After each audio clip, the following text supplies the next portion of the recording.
Hey MTV, welcome to my crib.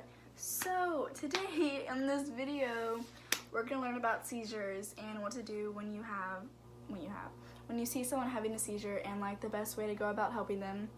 And so normally seizures happen when the person has epilepsy, and there's many different triggers and reasons why you could have epilepsy.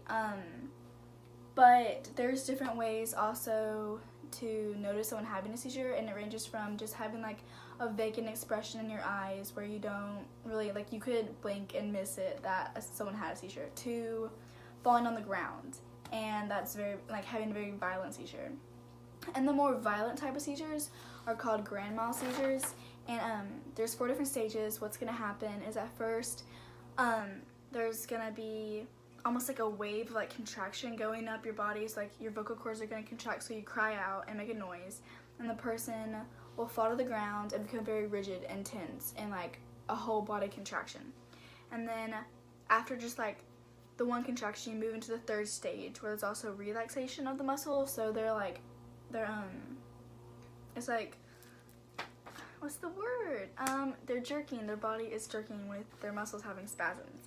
And then with the 4th stage, they'll go into like a sleep and they'll become like quieter.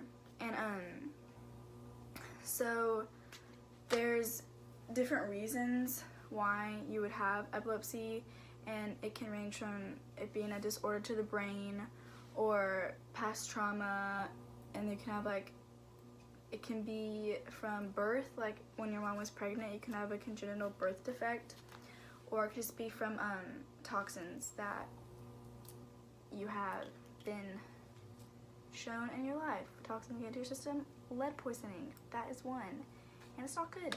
And there's some seizures that are even worse than the grand mal seizure, where it's like constant, like just over and over and over, and many times a day, and that's really not good. And but there's ways that you can help people when you see this happen to them.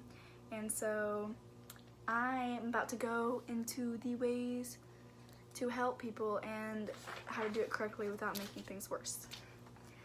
Yeah.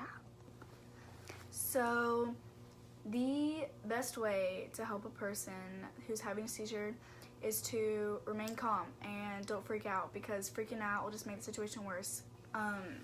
So when they fall to the ground, you want to clear all objects around them so they don't jerk and spasm, and you don't want them to hit anything around them. And you want to loosen any like tight clothing, like if they have like a turtleneck, because it's in style. If they have like a turtleneck, you would want to like make sure it's not really tight, and never leave them alone.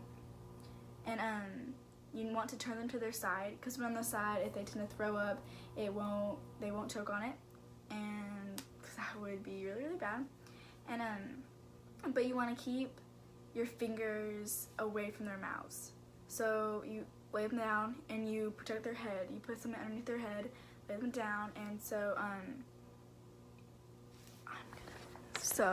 I'm about to go get my dog Merlin to help show what to do when someone is having a seizure. Where should I look? I should be looking at the camera. Yeah, camera's right there.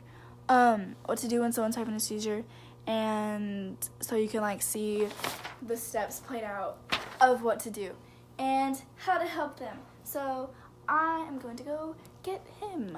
So when someone's having a seizure, like so, the first thing that you need to do is remove any objects from the area that could hurt them while they are having spasms, like Carmex and this really good Percy Jackson book.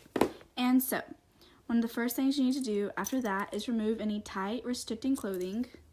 Pretend I just unclip this. You would unclip it, and then you need to make sure that they can rest their head on something so they don't hurt their head. And you don't want to leave them. You want to stay with them and remain calm until help comes.